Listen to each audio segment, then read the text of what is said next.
Welcome to the Mixology Talk podcast. I'm Chris. And I'm Julia, and we're the folks behind abarabove.com, the ultimate resource for craft bartenders, bar operators, and just about anybody else looking to make great craft drinks. I'm a bar consultant with more than 10 years of industry experience. And I run abarabove.com, bringing weekly articles and cocktail recipes to help you make great drinks and grow your career behind the bar.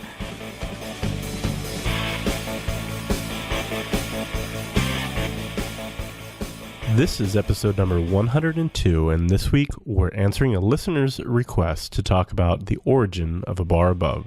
So stay tuned.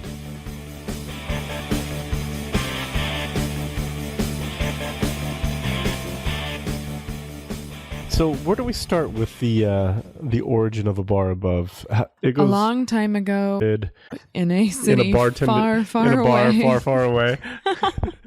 Well, I think, admittedly, the bar above story starts long before I was a part of it. Yeah, not much longer, but yeah. I think for me, it started right when the whole craft cocktail thing, Mixology back in the day, really started to get thrown around a lot. I disagree. I think it started earlier than that. I think it started with you first trying your hand in the hospitality business. Can you remind me what you were doing the first time you joined the hospitality business? So my family has been in the hospitality business for a long time, so I could even go further back than the story you're thinking about. That's true. We used to clean restaurants when I was growing up. So I was probably 14 or 10 years old. I don't even know how old I was, but we would wake up at midnight and go clean a bunch of restaurants. Wow.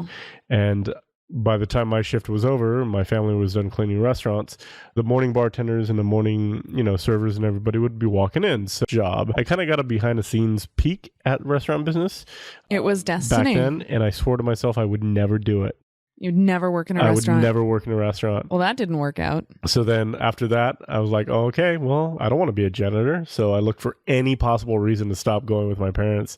So I got a job at Blockbuster, and then I had my first job in the front of the house hospitality, and I was a pool boy at the Ritz-Carlton. Oh, yeah. Yep. 18 years old. I was in Laguna Niguel. And I got a job at Ritz-Carlton. I was super excited about it. They told me I was going to be essentially a pool boy. And I was like, oh, this is great. I love the beach. I get to hang out by a pool all day. People are going to pay me money to serve them iced teas all day. And I went through orientation and through that. And then I got my uniform. Tell me, what exactly did the uniform look like? The uniform barely covered any of my important parts. Exactly. And I'm 18 years old. And I was like, this is probably not the best idea. And you had some shame back then? I did. I had a little bit of shame back then. Well, clearly that was before you worked behind the bar. Right. Actually, I wasn't thinking of that. I was thinking about your time in Vegas. Okay. So to end that story, I got my little tiny shorty shorts and I put my notice in immediately. Like, I got out of the dressing room, found my manager. I'm like, here's my 2 weeks. Yeah. So you worked there for 2 weeks? Yeah, I think I got in your shorty shorts. And this was like in the beginning of the winter, or the beginning of the season, so there wasn't a lot of people. I think I served 2 people, and that was my first experience in front of house hospitality. But to your point, what really got me into bartending was I was a craps dealer in Vegas, and I loved it. There was a lot of excitement, and dealing craps is probably the hardest game to deal in the casino. You're taking bets from 8 different people all at once. You have to remember exactly where they are in position to the table, and there's so many different layers to the game that you have to have a system to it. You have to be systematized, and there's a process of going through the entire game. That sounds very familiar. Yeah, and I absolutely fell in love with it, and I did it for about 3 years, and I started looking around, and I'm like, I don't want to be the guy that's here when I'm 40 years old, because that kind of environment was pretty toxic. But I don't think you didn't want to stay in Vegas either, right? No, I never really wanted to stay in Vegas. My dad was there, but I really wanted to leave and get back to California. So that's pretty much what I did. I packed my bags. And you started as a bartender because, as you told me, it was the closest thing you could find to that high-speed environment. That's in absolutely Northern California. Right. And because I looked at a couple Indian casinos, and I was just like, no. It's the closest thing we have around here, but it's just not the same. Yeah. And I had the full Vegas experience. I don't want to kind of taint that. So I was like, you know what?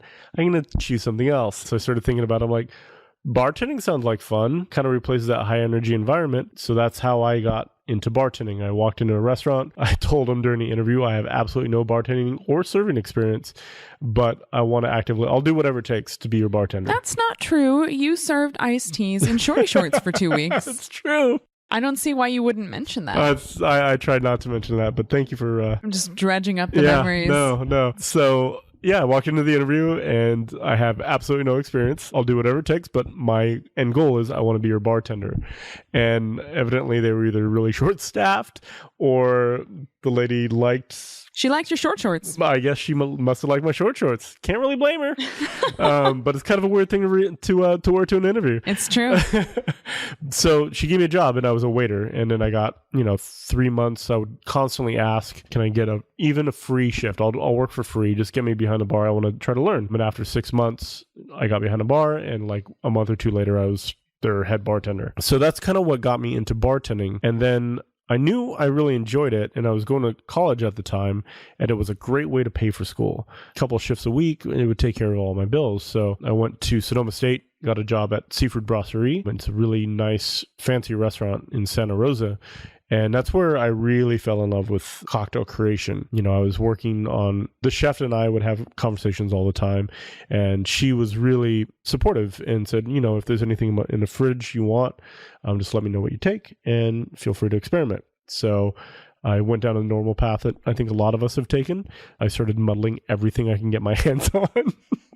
I made all kinds of fortified salsas. All kinds of brown drinks. Yeah, exactly. Fortified salsas? Yeah. So like during tomato season, I would put like tomato, cilantro, and all kinds of stuff. Like, oh my God, this is going to be the best cocktail ever. Start smashing up. And it was terrible. And it was brown and mushy. It was so gross. And I did that for probably about a year. It took a long time for it to sink in that it wasn't working if it took you a year. Well, I'd experiment with other stuff like purees and all these things. But there wasn't really anybody that took it seriously. I was kind of the only one that really took it seriously and really started to explore cocktails at that time, or at the bar I was working at. And then I started working in other places. After that, I got my first job as a bar manager, and I was just consuming everything I can get my hands on. You really shouldn't be drinking the product. That too, but like Imbibe, I would be at the newsstand at the bookstore, believe it or not, waiting for every single issue to come out. What's a bookstore? There's not too many of those around anymore, but I remember when I first came across it, I think it was like the first or the second art magazine that they published, and I was hooked after that. And it really fostered my love for craft cocktails. And we still have, I think, all of them. All the issues ever since then. I think we might, actually. No, it's an incredible publication, and there's no question. I mean, your bookshelf is still filled with all the books that you were buying back then. Joy Mixology, all of those. I don't want to call them classics, but they're kind of classics now. For craft cocktails and mixology, they set the cornerstone for everything that we kind of moved into and kind of started to take to the next level. So this is what really solidified my foundation for it.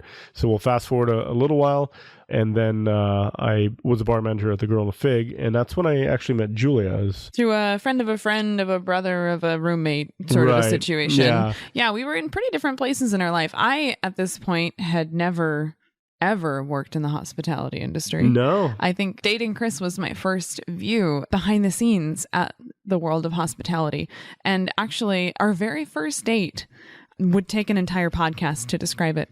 But let's just say it was probably one of the worst service experiences either of us had ever had. It was so tragic. It was hilarious. It's one of my favorite memories. It was wonderful. It kind of set the tone for pretty much our entire relationship. Pretty much the rest of our relationship. It was great. It's true. I was just a management consultant at the time, big old office job. And I continued to have a big old boring office job for quite some time after that. Yeah, absolutely. And Chris continued to build his career behind the bar. But by then, you'd already had a hunch in the back of your mind about a bar above. Because if I'm not mistaken, you registered the domain back in 2005, 2008, something like that. I think it was probably 2005. And I mean, it was so hard because there wasn't a lot of information out there that, no, actually, pun intended, I was muddling my way through it. I was trying to figure it out.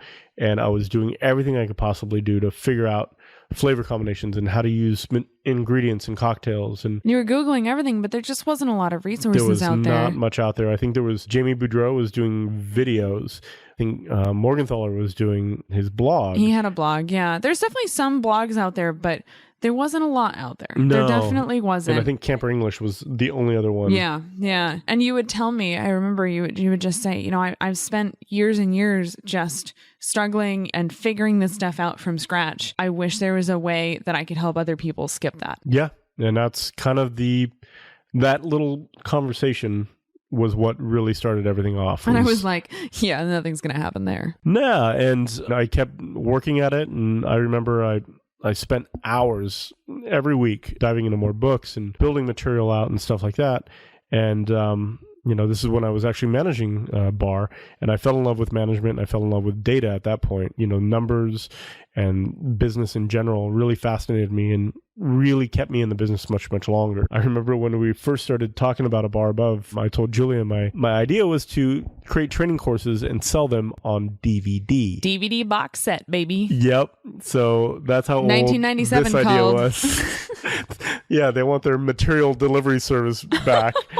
But yeah, that's how old this idea was for me. Well, and it sort of stayed in the back of your head for a while. I mean, as you were starting to work your way through your career, getting into management positions in San Francisco, getting established in San Francisco, there was really no time. During that time in our life, you know, we were getting a little bit established. Our relationship was getting more serious. We got married, and all that was taking up quite a bit of time. Yeah, and you know, we moved to San Francisco at this point. I was managing bar management because I couldn't get a bartending job anywhere in San Francisco because it was too hard to break in at that time. So I took a management job, and that's kind of what got me into the scene. It's such an odd market, the labor market in San Francisco. Yeah, and I'm sure things have changed since then, but that's kind of what I was facing, was just you're not inside the bubble, then you're never going to get inside the bubble. So I had to figure out a different way in. And management was my ticket in. And then after I managed for a little while, I went back to bartending because I realized how much more I love it, how better the pay was, how better the hours were. Well, I think that was when we started getting a little bit strategic, right? I mean, by the time that we were married, we were having conversations about, was this idea going to actually turn into something? And we started to get a little bit more strategic about time management because there was just no way. I mean, when you were working as a manager, you'd leave for work at 9 a.m. and you'd get home at midnight. There was no room. I mean, you didn't even get a good night's sleep, let alone sitting down and researching any sort of blog or anything like that. Yeah. And that was the better part of about a year and a half. It was a long time. And it was an important stage, I think. But, you know, when you were able to get out of that and get into a bartending position, and I think in the beginning, I don't remember, it was a little while until it became, you had the lunch shift, but even right away, it was, the hours were a lot better. We were able to start thinking about what was this thing going to look like. Right. I went down, actually, I'm not kidding, it was probably 90 hours a week. That's no exaggeration, down to 40. And it was like... And your pay doubled. Oh, my pay considerably increased. So at that point, crazy. It was like, okay, gather some of your energy back and kind of refocus. And I became the lead bartender at Wayfair Tavern. Yeah, for quite a few years, actually. Pretty much the best steak tartare you can buy. Yeah, no, I agree with you. And the fried chicken's pretty off the hook. So nobody says that anymore. Oh, man. Seriously? Unless you're actually putting it on a hook and taking it off. No.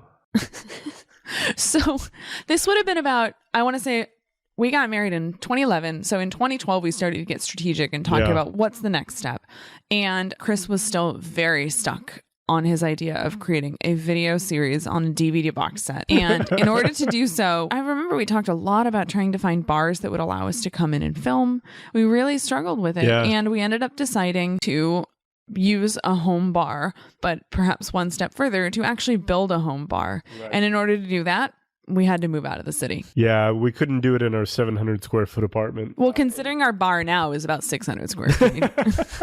Which is in our living room, by the way. Dining room. I consider it a dining room. Dining room, you're right. It's now the drinking room instead of the dining room, right. I suppose. But yeah, we decided to make the move, and we started looking around at houses with the sole purpose of, well, not only buying a house, but to use it to build a set for the video. Exactly. For launching a YouTube channel. So we moved to the East Bay, which is just across the bay from San Francisco. We found a great little house off in the woods. And around January 2013 is when the magic started happening, I suppose. Yeah. That's when Chris broke out his woodworking tools and built a bar in our dining room. And when I started learning how to build a website, that was a very painful time in our lives. It was. I spent a lot of cold days and nights downstairs in the wood shop. And I spent a lot of time banging my head on a keyboard.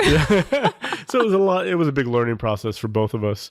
But this is kind of how the partnership started and kind of how we divided our energies. Yeah, I always had a little bit of a technical background. The management consulting jobs that I had were more on the sort of IT project management side. So certainly I didn't spend my day job coding, but I knew enough about this sort of thing that it just made sense for me to tackle the technical side. Yeah, and I had been building furniture for a wedding at that point. That's a whole nother story. Which is amazing. We'll have to tell that story one day. I think buy us a drink, we'll tell you that story. Yeah, I think we're the closest I've never met anybody that almost paid for their wedding. We built a bunch of stuff for our wedding and then sold it and almost made a profit. Almost. Yeah, exactly. Not quite. But yeah, whole different story. But yeah, so we built the bar and we started filming and creating content. So we started with a YouTube channel where we would obviously release a video and then publish a blog post to go with it.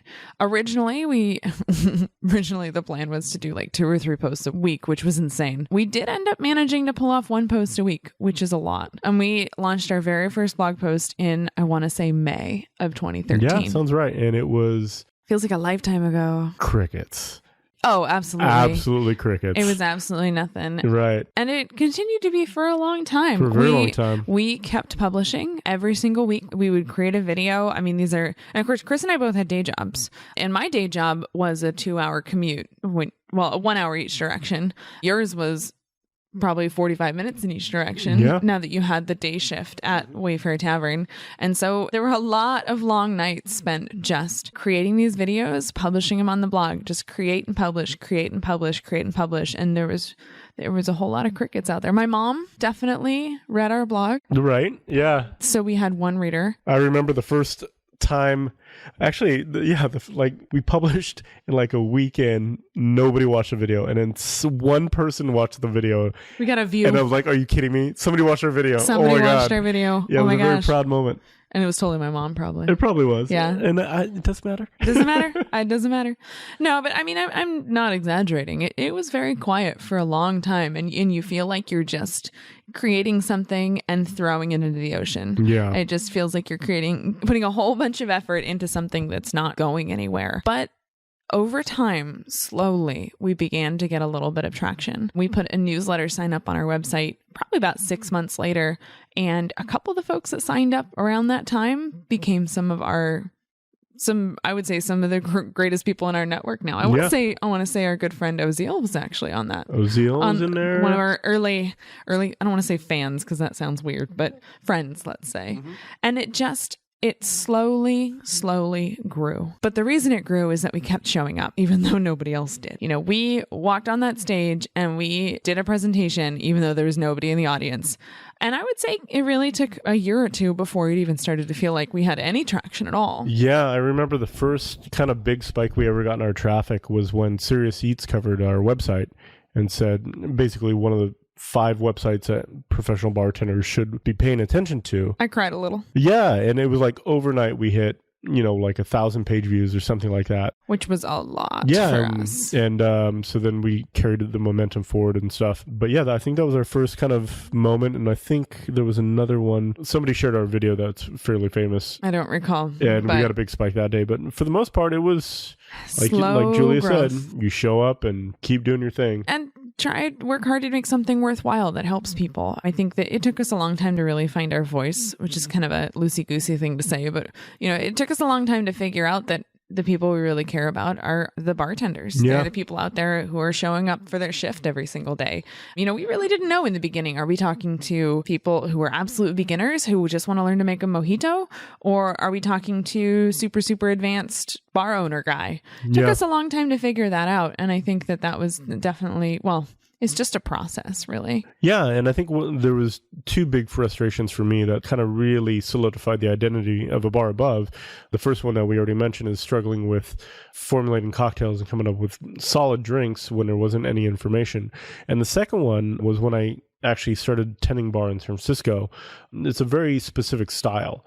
The techniques are very specific. The tools that you use are very specific. And the way you use the tools are very specific. Anybody that works in a craft bar, there's a lot of you now, would know this, but like a fine strainer, you know how to use them now. And you know that you do use them. Right. And muddling. And, there's a very specific set of sequences that happen when you do craft cocktails.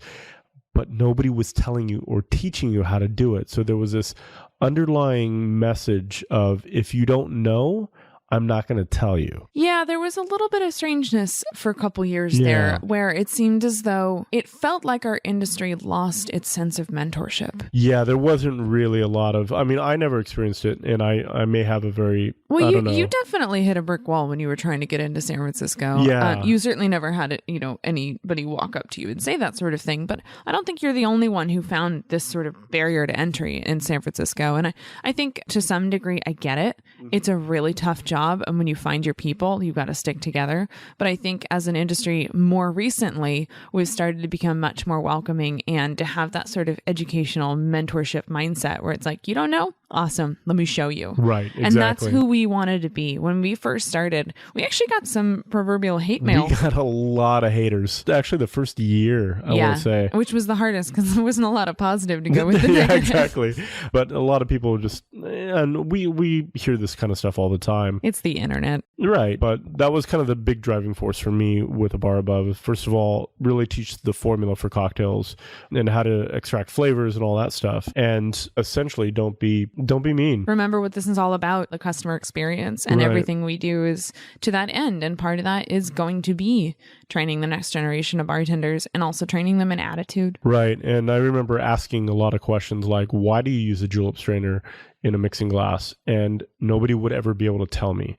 And that was probably the most frustrating thing for me, was you're carrying all this legacy knowledge or assuming that it's correct without actually knowing anything about it. Or and taking the oftentimes time to we're share your wrong. knowledge. Yeah. Right, exactly. So that's kind of where the identity really came from, was from those couple struggles I had behind the bar. So we spent, I guess it would have been about 6 months just making videos. Yeah. And in early 2014, we started working on our big project. And this was Chris's dream project. It took me about 6 months to persuade him not to release a DVD box set.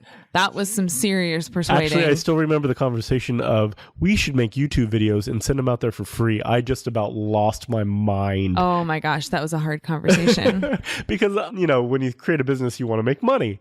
And all of a sudden, the It's just mental not how shift. the internet works anymore. No, though. it's totally true. Yeah, And so that would have been early 2013 Yeah. when we were talking about creating the website. Chris wanted to create a website with a great big buy button at the bottom. Which is exactly how the web worked at that point. It did. There was a time where it was just one big landing page with some sales language and you could make a little bit of money. But what it was turning into was this sort of content marketing world. Right. And that's what I was seeing in my research. And so I ended up just forcing Chris to listen to a couple podcasts. And he did come around. And that was where the YouTube channel came from. Yeah. But the YouTube channel didn't cover this topic that had been gnawing at the back of Chris's mind for 10 years by now. And what it was this sort of inclusive mixology program, this sort of idea of learning mixology end to end, where you understand your ingredients deeply and you understand how they interact with one another, and you can learn how to actually map out a cocktail on paper before you put anything in the glass.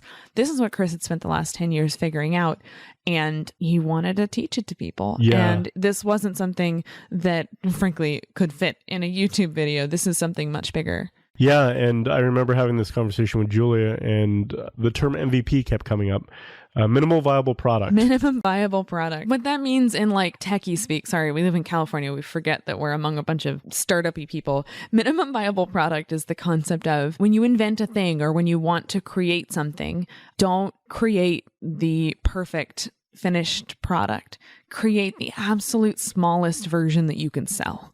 And the reason that you do that is tends to prevent insanity, and it tends to help you actually get something to market. But we failed miserably at MVP and our marriage suffered. Oh yeah, no, it was brutal. It took, to create the course, just to give you an idea, it took 10 years of experience, first of all, but to actually sit down, create from the beginning to the end, how long did it take? We actually calculated the hours, which was a bad idea. It was somewhere between 500 and 600 hours of our time combined. I mean, we actually took time off work. We both took a couple weeks off of work to literally just film video, edit video, write out the training course that goes. It was a with it, write out the worksheets that go with it, build the quizzes, build everything that went into this course. And what we ended up with is a program that I don't remember quite how many sections there are. And I want to say there's 60 videos. Easily something 60 like videos. that. And this, of course, is the Mixology certification program that we sell today. It was a very big endeavor. It's something that I think I'm really proud of. And we've gotten a lot of great feedback from it. It's something we continue to learn from, actually. We have a Facebook group and folks share their experiences and what they've learned along the way. And my favorite part is when they share the cocktails they've made or the competitions they've won. And it's been a pretty incredible experience. So I got to say, I think I was right. I think it was probably better not to be a DVD. Yeah, no, I think you're absolutely right. I couldn't even imagine sending out DVDs now, but that's how that all started. I'm just imagining you in like one of those like late night TV infomercials. Yeah, want to learn mixology? Buy now. And it comes in one of those padded like CD binders. Oh yeah, totally. In the mail. Yeah, absolutely. No, good. I was totally into it. It's good.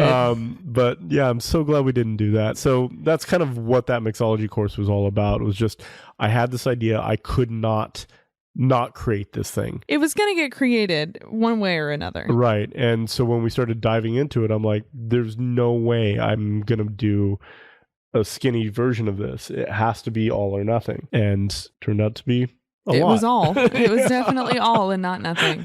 So that was early 2014. Now, meanwhile, I had since my job was to basically run the business, I was in charge of the bookkeeping and certainly the website and all of that background stuff. My job was also to kind of keep an eye on the marketplace and figure out what's going on. And what we were seeing was a lot of podcasts, not in our industry necessarily. I was listening to a lot of podcasts about how do you start a blog, all that stuff, because it was completely new to me. And we decided that as an experiment, we would try our hand at a podcast. Right. And the whole idea about the podcast is, if you guys have seen some of the videos, first of all, I apologize, they're terrible, but the content's good. But this would be kind of a lighter version of what we do on YouTube. So a little bit more kind of soft mixology. We talk a lot about the bar as a culture. Yeah, our YouTube videos would be, like super in-depth analysis of like cutting edge techniques, different methods of pulling flavor from a mint leaf, and trying several methods and then comparing the results. Like it's pretty deep, nerdy stuff. Yeah. And this podcast is intended to have a little bit more fun. Right, exactly. So I persuaded Chris to start a podcast. Yep. And we sat down after several cocktails, notably, and recorded our first episode. And we actually ended up recording our first 3, 4, 5, something like that. And they were terrible. They were garbage. We ended up deleting them. Yes. Nobody's ever heard them except for us, and they were so bad. Did I actually delete them? I hope. Oh God. Please, I should find them. No. Oh, I'm gonna go look and see if I can find them. So yeah, we decided, because I think what it was too sterile. It was way too. We were taking it way too seriously, and so what we ended up doing was we said forget it. We deleted it. And we said if we're gonna do this podcast thing, we're gonna have some fun. We're gonna not take it so seriously. Yeah. And then once we kind of came to that realization, then I guess it was a lot more fun to record. It was a lot more fun to record. And hopefully a lot more fun to listen to, because the first ones were boring. They were. I think that it's so hard to actually not take yourself so seriously when you're being recorded. One of my techniques is to never ever listen my full time to my voice. Yeah, I don't think I've listened to a single one of our podcasts.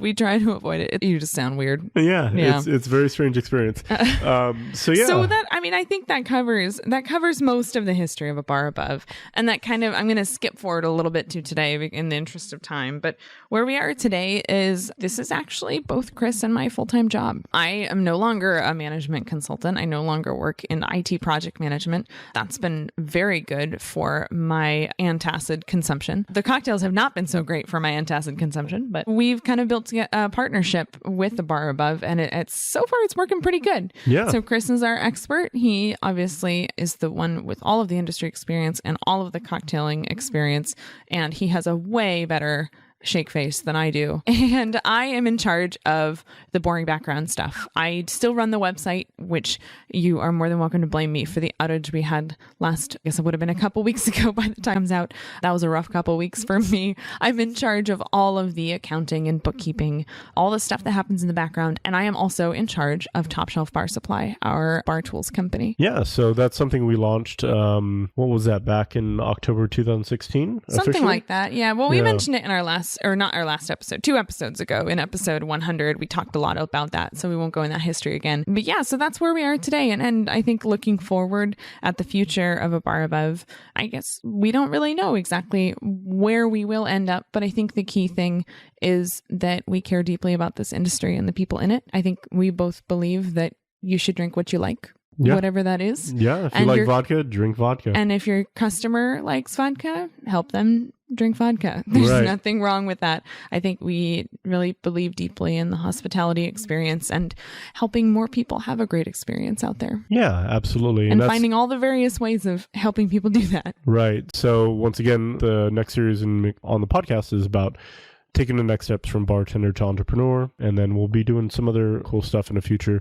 to open up some options for people that have been in the industry for a while. One of the things that I'm working on actively now is creating a really comprehensive management course. It's something I don't think we've mentioned that yet. Yeah, it's kind of in the works right now, but digging in, and I haven't seen anybody really tackle this subject in our industry, and I think it's super valuable. It's basically every time Chris goes to work with a bar and restaurant client, you end up teaching them the same 3 things. Right. And that's what this course is. It's numbers. It's, streamlining your systems and processes so you get home and actually you can see your kid's piano recital. It's a lot of sort of streamlining and finding the right numbers and understanding what they mean. Right. And how to manipulate them. So, how to affect your cost of goods, how to look at your P&L and really make your restaurant more profitable. I think that this is some really valuable information that I think would help a lot of people. So we're pretty consistent. We create courses about really nerdy stuff. Totally nerdy stuff. Different kinds of nerdy, but very nerdy. Exactly. So stay tuned for that. That's definitely on the radar, but we don't have a launch date for that. I think at the end of the day, we're just here to help you. And so if you have questions, I think we mentioned this before in our listener questions episodes,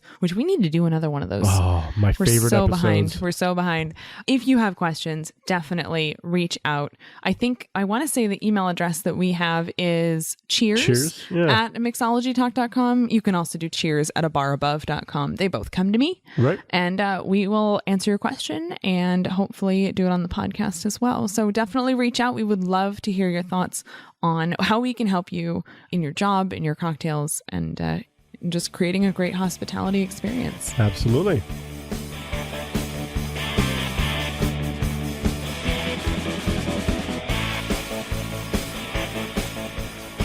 So yeah, there you have it. That's the story of A Bar Above. Now that we've pulled back the curtains and kind of shown you what's behind the scenes, hopefully that doesn't scare everybody away. But we are very excited and about supporting this community, and we're just glad that people listen and hopefully have some takeaways from our podcast and all the other silly things that we do. But definitely stay tuned for the next Mixology Talk episode, and we'll talk to everyone soon. Cheers. Never miss an episode by subscribing in iTunes or YouTube. And as always, check out the show notes by clicking on the right.